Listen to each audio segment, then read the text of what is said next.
ধ্বংস হোক সেই ব্যক্তি যে রমজান মাসকে পেয়েছে কিন্তু রমজান মাসে ইবাদত করে তার গুনাহ মাফ করাতে পারেনি। নবী সাল্লাল্লাহু আলাইহি ওয়াসাল্লাম বলেছেন আমিন। সামনে আসন্ন রমজান আমাদের সামনে, আমরা আল্লাহর কাছে দোয়া করি আল্লাহ পাক আমাদের সবাইকে রমজানে পৌঁছে দিন এবং সেখানে বেশি বেশি ইবাদত বন্দেগী করার মধ্য দিয়ে গুনাহগুলোকে মাফ করার তৌফিক দান করুন। কিছু কাজ আমাদের এখন থেকে করা উচিত, যেমন রমজানের প্রস্তুতি নেওয়া উচিত মানসিকভাবে। শুধুমাত্র খাওয়া পানাহার ত্যাগ করা, স্ত্রী সহবাস ত্যাগ করার নামই কিন্তু সওম নয়। আল্লাহ পাকের সমস্ত নিষেধগুলো বর্জন করার নাম কিন্তু সওম।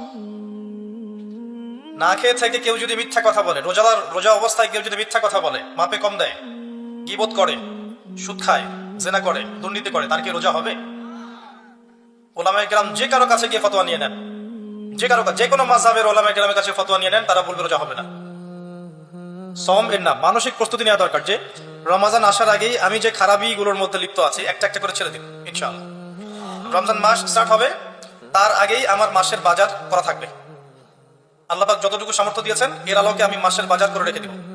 রমজান মাসের বাজারে যাব না, রমজান মাসে এত ঘন ঘন বাজারে যাব না। যদি যেতে হয় একটা কারণে যাব, ওই যে খুচরা কিছু বাজার থাকে এগুলো করতে যাবেন এবং বাজারে যাওয়ার দোয়া পরে বাসায় চলে আসবেন, 10 লক্ষ নেকি পাবেন ইনশাআল্লাহ। আর রমজান মাসে তো যে কোনো আমল আরো 70 গুণ বৃদ্ধি করা হয়, তাই না? কি দোয়া? বাজারে গিয়ে দোয়া পড়লে 10 লাখ নেকি হয়। যেই বাজার সম্পর্কে নবী সাল্লাল্লাহু আলাইহি ওয়াসাল্লাম বলেছেন এটা সবচেয়ে নিকৃষ্ট জায়গা আল্লাহর কাছে, আর মসজিদ সবচেয়ে উৎকৃষ্ট জায়গা, তাই না? সবচেয়ে নিকৃষ্ট কেন? কারণ বাজারে গেলে মানুষ আল্লাহকে ভুলে যায়।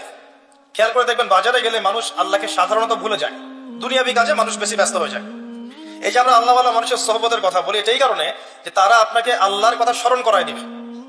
এই কারণে সোহবত ইম্পর্টেন্ট, গুরুত্বপূর্ণ। বাজারে গেলে দুনিয়াদার মানুষের সোহবতে আপনি দিন করে যাবেন, আল্লাহকে বলে যাবেন। ওই সময় যদি কেউ আল্লাহর কথা স্মরণ করে এই দোয়াটা পড়ে 10 লক্ষ নেকি হবে ইনশাআল্লাহ তাআলা। দোয়াটা কি? আমার সাথে পড়েন, লা ইলাহা ইল্লাল্লাহ ওয়াহদাহু লা শারীকা লাহ লাহুল মুলক ওয়া লাহুল হামদ ইউহয়ী ওয়া ইউমীত ওয়া হুয়া হাইয়্যুন লা ইয়ামুত বিয়াদিহিল খায়রু কুল্লুহু ওয়া হুয়া আলা কুল্লি শাইইন কাদির।